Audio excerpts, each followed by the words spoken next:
Ahoy! Today we're talking about some item changes from the most recent patch, and let's just say the results are very interesting. The changes may not sound that big on paper when you first hear about them, but they've got some interesting stuff going on behind the scenes. So we're going to look at Lifesteal as well as the healing item changes, and we're gonna look at how crazy we can go with that. Before we get into that, if you appreciate this type of informative content, feel free to support me at the Golden Balls Award under the category International Creator of the Year. That could really help my channel out, so I'd much appreciate if you support me there. Link will be down below. And now let's get into the item changes. The change in itself that makes this whole thing happen is that healing effects now affect all types of healing mechanics, including HP 5, potions, lifesteal, you name it. And the one I've received a bunch of questions about is Lifesteal specifically, so that's going to be our main focus, because the other ones are mostly relatively straightforward and the same things apply there anyways. So what are we gonna do here? Well, the first thing that we need to do is find out how the new Lifesteal and healing and everything multipliers even work together. In order to do that, we're gonna use this handy chart here. So first, we have no item at all. As a consequence of that, we have no Lifesteal. We don't have an AoE multiplier, that won't matter here because we don't have Lifesteal. We don't have any item passive that factor in, so this will be Typhon's Fang and of Asclepius or Caduceus shield later on. And then we have the damage value. The ability that we're looking at here for the damage value is the last tick of Anubis 3, but right now we're looking at it against the Gold Fury, which has a 50% lifesteal reduction. This is going to be relevant because Anubis basically gets 200% lifesteal through his passive, and this evens it out. So this is the lifesteal value that would apply for any guard that doesn't have any additional lifesteal factors in their passive or other abilities. The value stolen is the value that we're actually going to see in game, and then the percentage is going to be the actual percentage of lifesteal that we end up having. So now let's put in the first item, just one lifesteal item for now. We're just going to use Shoes of the Magi, which has 8% lifesteal. And the first thing we have to do is apply a 33.33% multiplier. If you don't know why, this is a reduction that gets applied to every area of effect ability, every AoE ability that mages have, so that you don't get too much lifesteal from a wave, for example. And this is also something that's applied if you only hit a single target, so it's going to be relevant throughout this whole thing. We have no item passives here yet. The damage we do is 125. The value that we end up stealing in-game is 3, and the percentage here is 2.4%.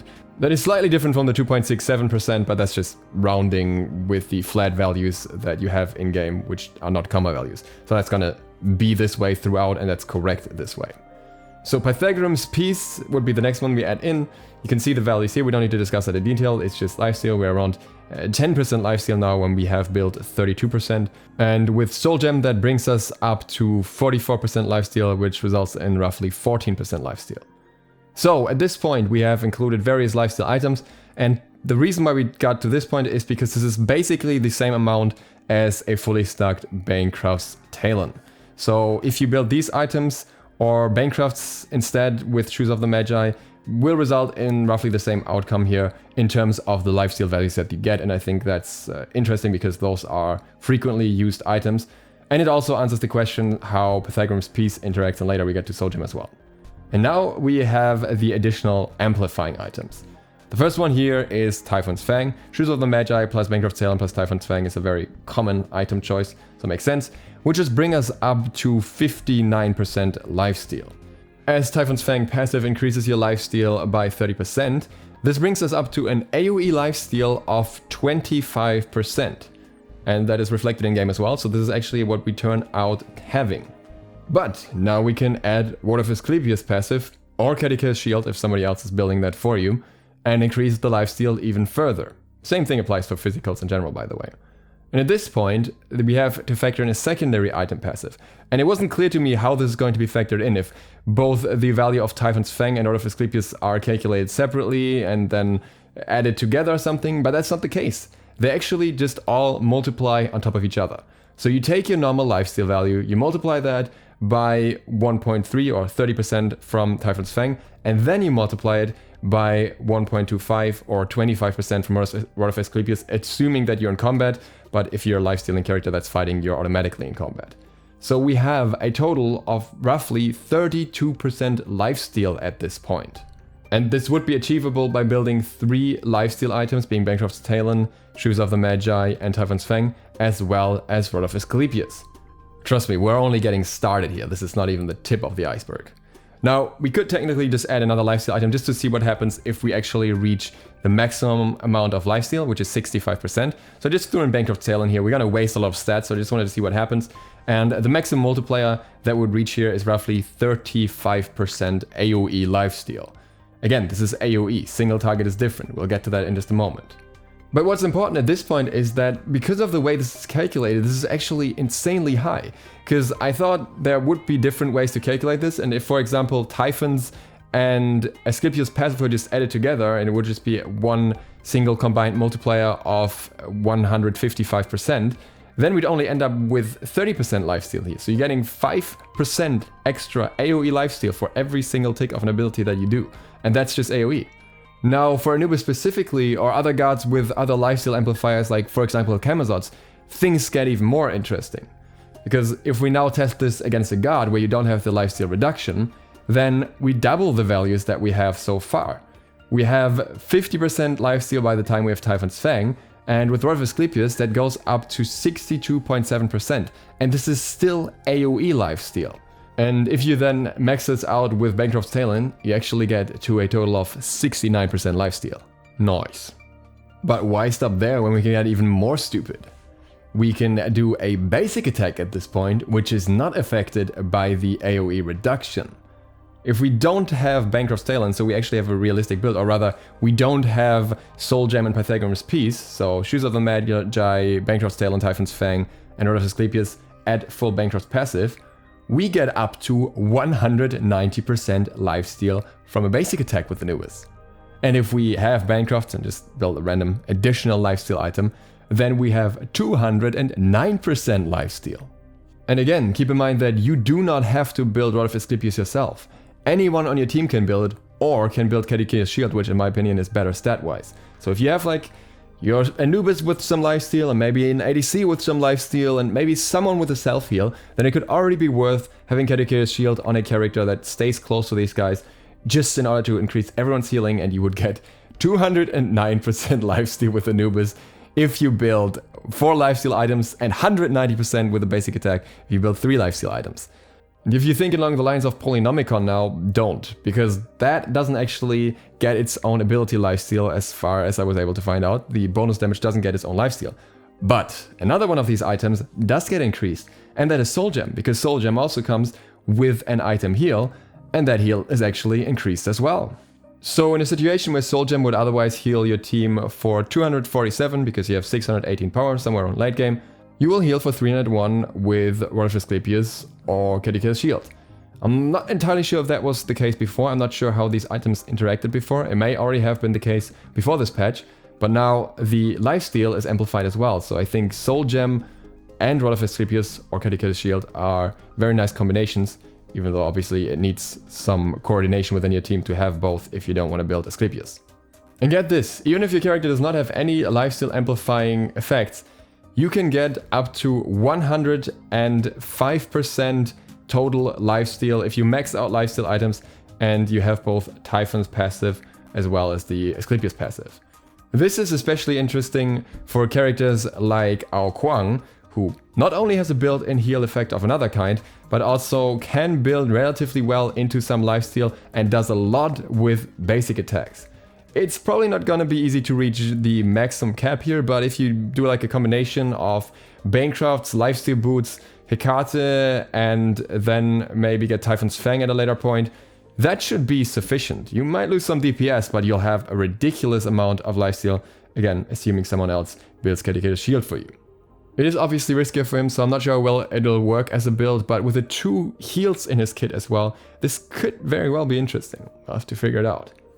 But there's something that's way more important because it applies for everyone, and that is the effect of antiheal in this context.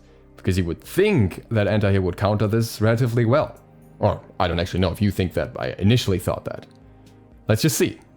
So we have Harbois here doing damage to a target, and we get a damage value and a heal value. And then we have something that I just called expected and then real factor. So expected is the outcome that I expected, the heal value that I expected that we would have. With the 3, the real heal was 134 and I expected 136 based on the calculation. So again, this is just a rounding thing. This is the correct value. With the basic attack, we don't have the AoE reduction. The heal was 100 and that was also what I expected. The same then applies when we use anti-heal. The expected outcome is exactly what you would think it is. But now we add Rod of Asclepius to the mix. We build a Habwa with not only Lifesteal but also Rod of Asclepius. Damage values obviously change a little bit, but that's not really important. What we care about is the expected outcome. For the multipliers, everything adds up, so we get 187 here, we expect 188, so that's roughly the same, and then the same with 139 when we're using a basic attack. But what happens when we use anti-heal here is where things go off the expectation. So the lifesteal from the 3 was 127, but I expected it to be 113 because I thought, okay, what's going to happen is the total heal value that you get is then going to be reduced by 40% because an anti-heal item applies 40% anti-heal. Divine Ruin, Brawler Speed Stick, whatever. Turns out that is not what happens. Instead, the calculation is actually subtracting the anti-heal from the bonus heal. So you have 25% extra heal from Rod of Asclepius, and that you'll have to calculate minus the anti-heal, and then you end up with only a 15% healing reduction at the end of it. In other words, Caduceus Shield or Rod of Asclepius will counteract more than half of a single lifesteal item. We see the same thing reflected here as well with the basic attack. So this is a consistent thing. And that is very interesting because consider the consequence of that. That means that if you build a healing increasing item on your team, it is incredibly hard for the enemy to consistently reduce everyone's healing because they'd have to hit everyone. And if you have AoE healing, then you will probably still apply the increased healing to most players and only get the reduction on 1 or 2 of them. There are exceptions, of course, if you get a Naja ring toss through the entire team or something, but that's not the common thing to happen. Also, if there are multiple anti-heal items in play, they have to apply multiple of them to a target to really have a significant impact on the healing, because 85% of your self-heal or heal is still quite a lot. It's not really a massive reduction. And weaker anti-heal items, being Pestilence and Contagion, are actually counteracted entirely. So it's much harder for anyone to chew through your self-heal now, especially if you have a lot of lifesteal going on in your team. And I imagine this might actually be a pretty deciding factor in upcoming metas if people catch on, because you will have the option to go into heavy lifesteal comps, heavy self-heal comps, and it's very hard for enemies to counteract that effectively on any level of play below competitive, really. By the way, with Anubis and his additional lifesteal increase, there's no change in interaction here. It works the same as you would expect. There is a question left to answer though. If you were to build Rod of Asclepius on your mage, you really just want to go full lifesteal and then self-heal. At what point is that actually more effective than lifesteal? And in order to do that, I put together a build with lifesteal boots, Bancroft's Talon, and Typhon's Fang first. That's our starting point. Those items will always be better than Rod of Asclepius for pure lifesteal. Which brings us to 38% here, and the item passives then bring it up to 49% lifesteal in total. And now at this point we add our item of choice. If we add Pythagoras Piece, which actually has similar-ish stats to Rod of Asclepius, we end up with a total of 62% lifesteal, which, including the item passives, is a total of 80% lifesteal. With Rod of Asclepius, we have the same value as before. We still have 38% lifesteal because the item doesn't have any inherent lifesteal. But with the passive factored in, we end up with 61.75% lifesteal. So we get significantly more lifesteal for ourselves as well as our team from Pythagoras Piece. If we were to instead add Soul Gem, then we'd end up with 50% lifesteal, which ends up being 65% lifesteal after factoring in the Typhon's Fang passive. So you can see that if you were to build Rod of Asclepius at this point, you will actually end up with less lifesteal in any scenario. If you have a lot of healing characters on your team, it may still be worth it, but outside of that, you really want to have at least one additional lifesteal item to get the maximum benefit out of Rod of Asclepius. But here's the problem with that. We didn't factor in Bancroft's passive, and this at low HP gives another 20% lifesteal. At which point we end up with 58% total lifesteal, or 75% if we factor in the Typhon's Fang passive. And that means we're really close to cap, so if we add Pythagorean's Piece or Soul Gem, they're not gonna do much anymore, because they only bring you up to 65%. Don't get me wrong, especially Soul Gem in my opinion is still worth building, because usually you're not hovering at like the edge of the cap all the time, but it does lead to some complications, because now looking at Asclepius is suddenly doing better than the other items.